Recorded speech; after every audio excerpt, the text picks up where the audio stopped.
Well, I'm still working on my trailer, getting ready to make a tailgate. I just got back from the steel yard and that piece of expanded steel, and these five, maybe 5 pieces.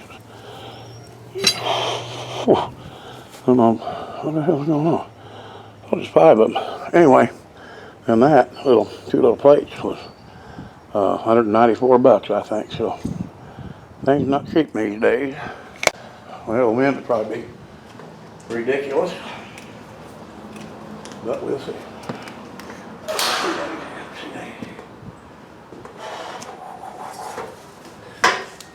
Now I got to plug the air hose back in.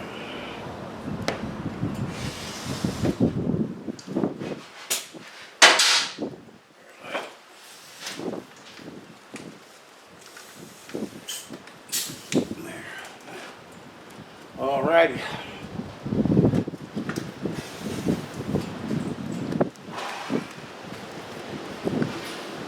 Using this guide thing here. So I should be doing that.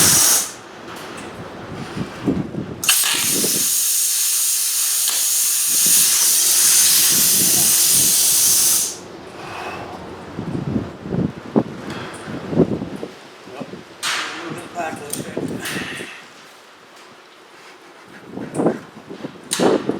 And we got to move back over here a little bit.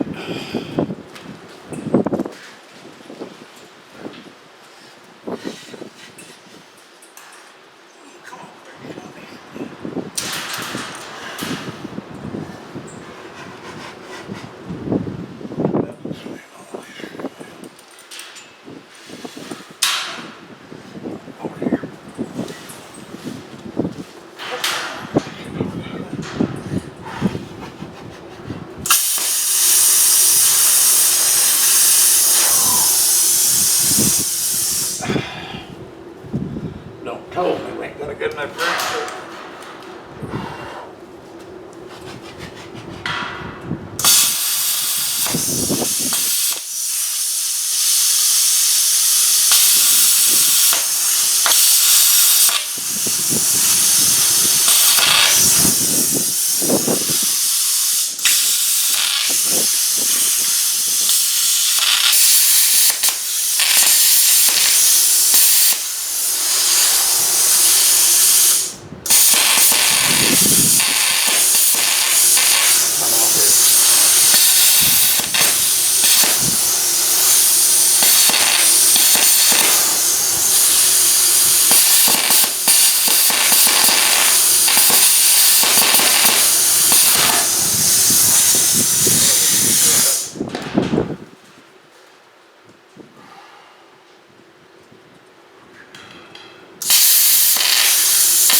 That'll probably come off now.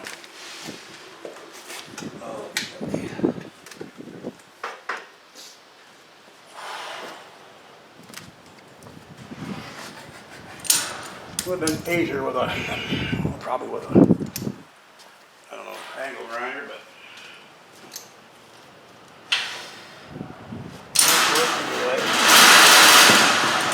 this works anyway, so that's okay. Get this out of here.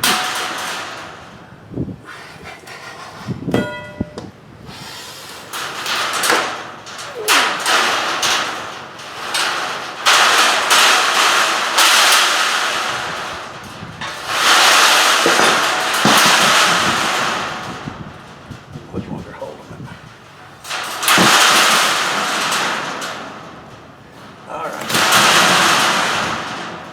All right. Well, okay, here in a little bit we'll finish cutting them loose.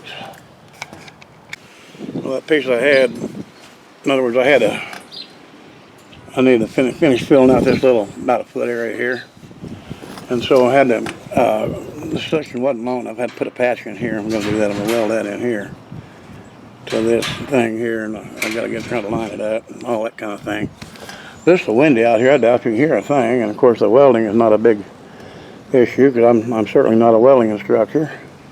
I could probably stand some instruction myself, but this is going to take a while to attack various places on this, and then it's probably going to rain tomorrow. I don't know if it does. Then I'll use that big piece, make little scraps on top, and then the big piece. We've seen that a while ago.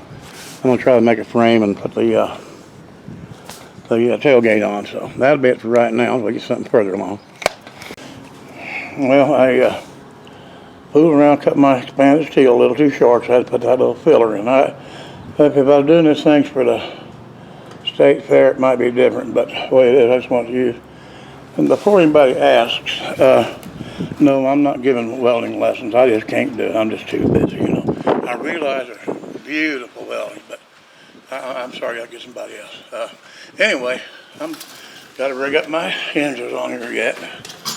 And the way it looks on the weather, it's going to rain the next 2 or 3 days, so I don't know if I'll get a chance to do much more or not, but I want to get it done. And I got to do something on the jack. It's too low down. I got to put a extension on that. So, well, that's the way the old cookie crumbles these days. So we'll talk to you later. I'm trying to put my hinges on now. I put these pieces on here because they're the same thickness basically as that is. So otherwise you'd be, to put your center pivot or hinge would be out of line. I'm going to try to get these lined up like this. I don't know, this has been I don't know, that I didn't have any trouble last time I made put a tailgate on, but this one seemed like really a pain somehow. But I'm going to get on back on it. I got to grind off some of this stuff here so it's level, and it's going to be a process, but I'd like to get it done today if I can. It hasn't rained yet, but it's supposed to, so we'll get back here in a little bit. I drilled some holes in these little hinges here. I don't know if I need to or not. I might want to pin them somehow. I'll tell you something else, in case you don't know this. If you go to drill, especially on something round or anything, instead of fooling around too much with a, what do you call that, punch, get you some of these little center drills. They come in various sizes, even bigger than this. And that'll start, it's got a sharp little point on it. Can't drill very deep, but that's enough to get you a good start, and it don't slip off very easy. I mean, especially if you got your little drill press vise. And you go down to about there. Don't go too far, you break that tip off, and then you up shit creek. But anyway, down like that, and then your regular drill, if you want a 1/4 inch, well, I drill these a 1/4 inch. Then it goes right in, follows right in, and goes right through. So that's just a helpful hint. You probably already knew it, but if you did, you did. If you don't, you don't. Never remains complete, you know. I think, who was that guy that said it? Somebody said that. But anyway, the next thing, I'm going to need to take deburr this again. So, yeah, this one may not be the right pin for it because, well, it'll work. Then you got your,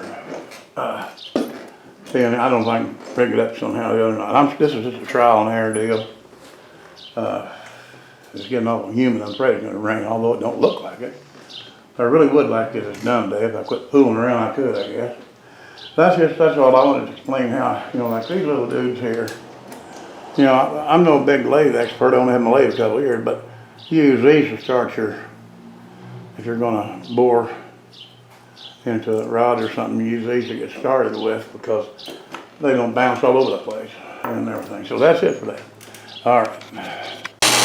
Take a little bit off them shafts because it's really tight. I guess after I weld it, something swelled up in there or something. You take a little bit off of them shafts here. See what happened. A little bit of wobble to it, but I might have bent that rod when I was driving it out there a while ago. We'll finish getting these all done and I'll see what we got going on after that. What I was saying earlier about these little center drills, I imagine everybody's done a lot or much machine work. Well, I haven't done much, but I mean, you know, we'll know this already, but this is where it is. This is the easiest way to start as opposed to a punch and all that.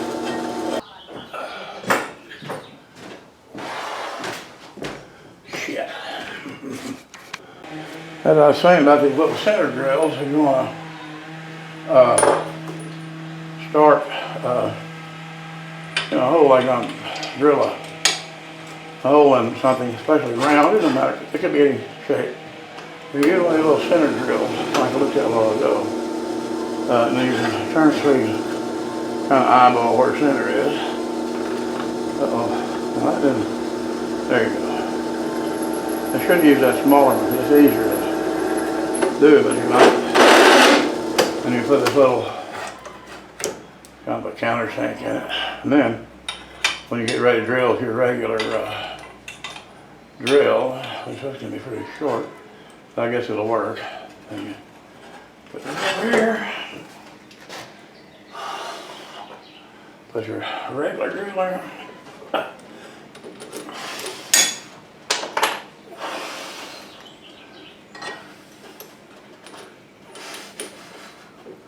Don't want to get it right. That ain't even right. There you go. Now it's more. Well, that's not right either. Well, I'll turn it right way. I never can't get straight down these. Which way is which on this? Okay. That's right to that now. Then, and my hair's probably a mess, but whatever, because of the welder's helmet and the wind out there. Well, the wind ain't too bad today. It was really bad yesterday.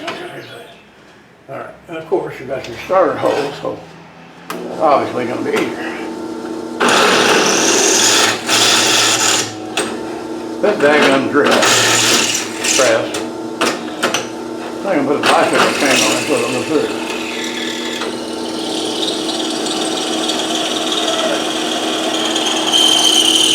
Okay, this can't move. Okay. Sorry, I didn't mean to. No.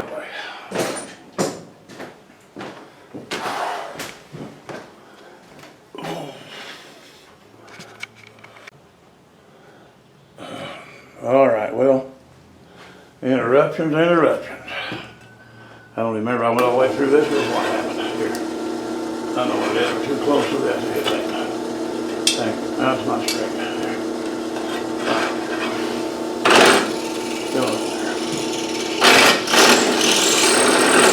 All right, anyway, that's what I was trying to say without all these interruptions and everything. Not that it bothers me that much, but it's just that when you get started on something, you kind of hate to quit. All right, that's it. Well, I've got the tailgate mounted. I've got to finish welding up all the hinges and all that, and fix me a couple of things on each side to hold the tailgate up and everything. Then I got to do some work on the front, which shouldn't take me long to raise that trailer jack up. But it don't look too good, that piece of blue on the side. I can get some more. Guys got a bunch more of that if I want to just put it on for looks. I might do that. It won't take long to do it and see what it looks like. But other than that, we're done for the trailer, except for the trailer hits you on the front there, the jack rather. So, all right, thanks for looking.